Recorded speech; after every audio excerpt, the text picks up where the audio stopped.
Black History Month has come to a close, with some CSUN music students giving one final performance. Valley View's news reporter Robin Reese has the story.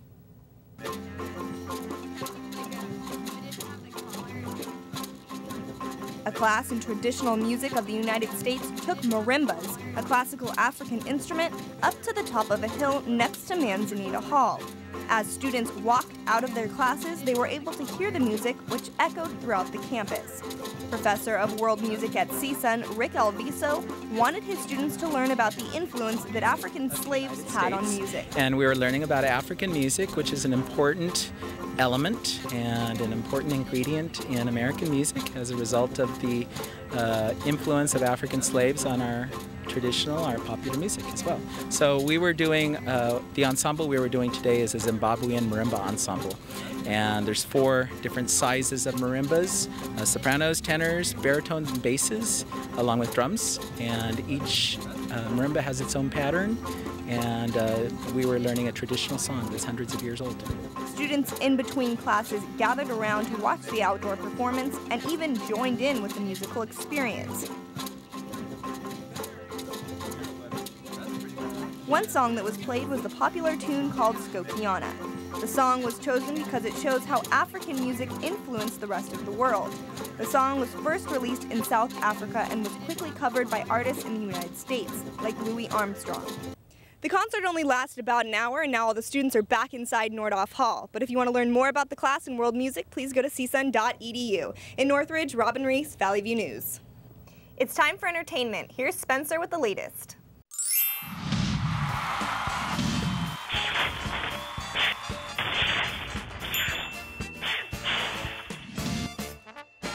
Here's the scoop.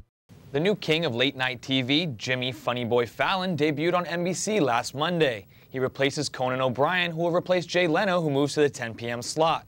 Fallon thanks his middle school classmates at St. Mary's of the Snow in Saugerties, New York. Back when Fallon was in 8th grade, he was voted most likely to replace David Letterman. Rihanna and Chris Brown are back together.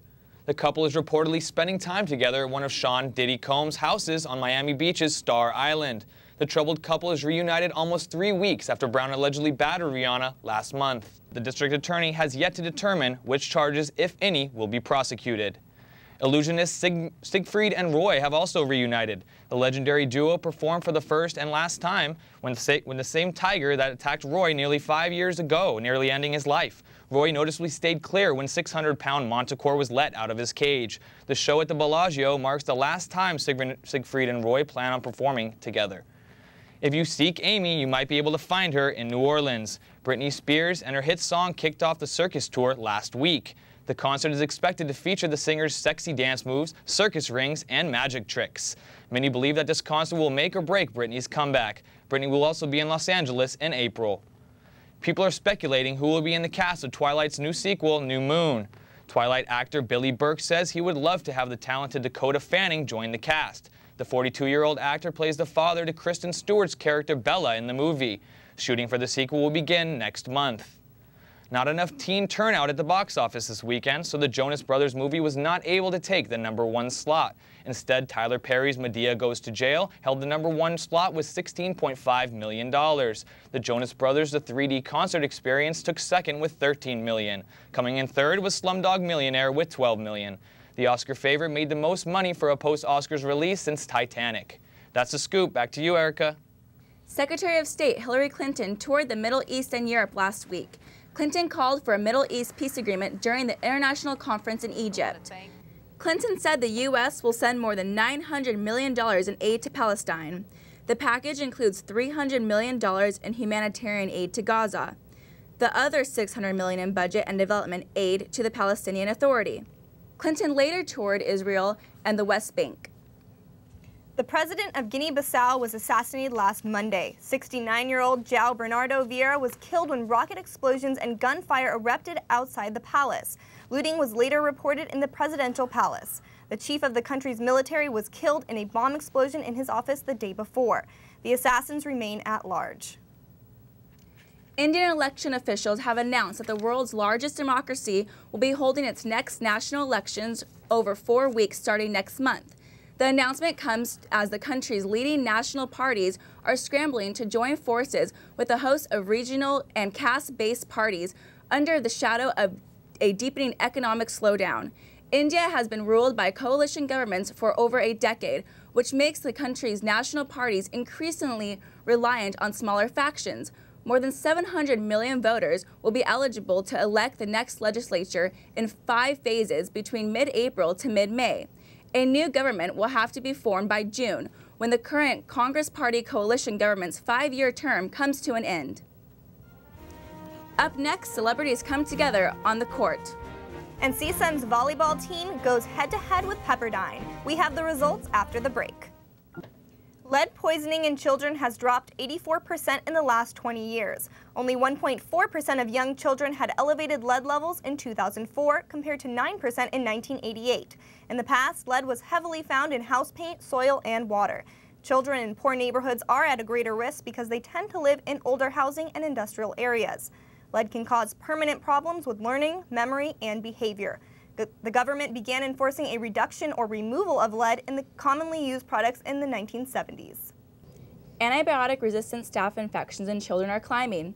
Government says an estimated 95,000 people in the United States developed staph infections in 2005.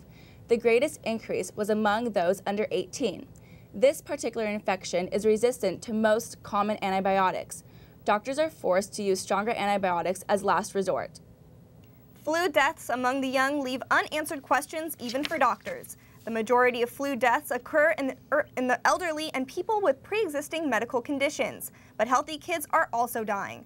The government recorded 86 flu-related deaths in children during last year's flu season. This year's flu season is off to a slow start, but doctors expect it to pick up over the next few weeks. Radio icon Paul Harvey has died in a Phoenix hospital. He was 90. Harvey started his career more than 75 years ago and broadcast nationally since 1951. His trademark was unique storytelling and conservative commentary. Harvey's most popular line was, "Let me tell you the rest of the story." Harvey was inducted into the National Radio Hall of Fame in 1995, and he received the Presidential Medal of Freedom 10 years later. In Santa Monica, there is a basketball league where celebrities can live out their NBA fantasies. Valley View's Sonny Reichert spent the day with the league to see just how seriously they all take it. Number 4, actor Jay Harrington is a part of the league. I'm the captain, and that's because I email the other players. It's not by skill. Actors Brian White and Arlen Escarpeta show up to play on Sundays. Because every year, I kid you not, right before the league starts, I start having dreams about playing basketball. Even former NBA star Rick Fox is a member of the league. Modeled after the NBA, the E-League allows celebrities to take part in organized basketball games. The league consists of 16 teams divided into an East and West conference. Shane Duffy, commissioner of the E-League, says the players need to be invited to play on the league. Basically, you come play with us over the summer, or you are working in the entertainment industry and you put your name in my hat, my list, and I go through it and I try to figure out who the best guys are. They don't learn what team they're on. They don't select their teams. TV host Caduce explains how some players just do not work out together. It's because the first 2 teams I was on were very dysfunctional. We had very conflicting personalities, let's just put it that way. And so this team finally is one that I feel really happy about being on. After a 15-game regular season, the best teams compete in a round of playoffs, ending with one final championship game. While most players dream of capturing that big win, others are just happy to be back out on the court. Rick Fox says playing in the E-League is a lot like playing in the NBA. First of all, the competition level is still high. Everyone's competing at a high level, that's for sure. I like the fact that everyone has their own style of play. Everyone's pretty competent. They've been playing for a while in the league. Now, while some players like to joke around during the games, And we went to college together. We played at Syracuse University. I sat the bench, but yeah, but we sat the bench. Oh wait, no, it was a drama club. Right, we played basketball players. Right. others take it very seriously. I've been injured for about 3 weeks now. Mr. Brian McKnight pulled my shoulder out in our game. And, you play injured here. Adam Sandler broke an ankle last year. People get, black eyes every week, bloody noses, dislocated shoulders, broken bones. This is it's not a league for the faint of heart. Whether the players are competitive or not, Actor Dean Cain sums up the best of the league. Everybody comes out here to run, stay healthy, have a good time. That's really what it is. That's a really safe, fun environment. In Santa Monica, for Valley View News, I'm Sunny Reichert.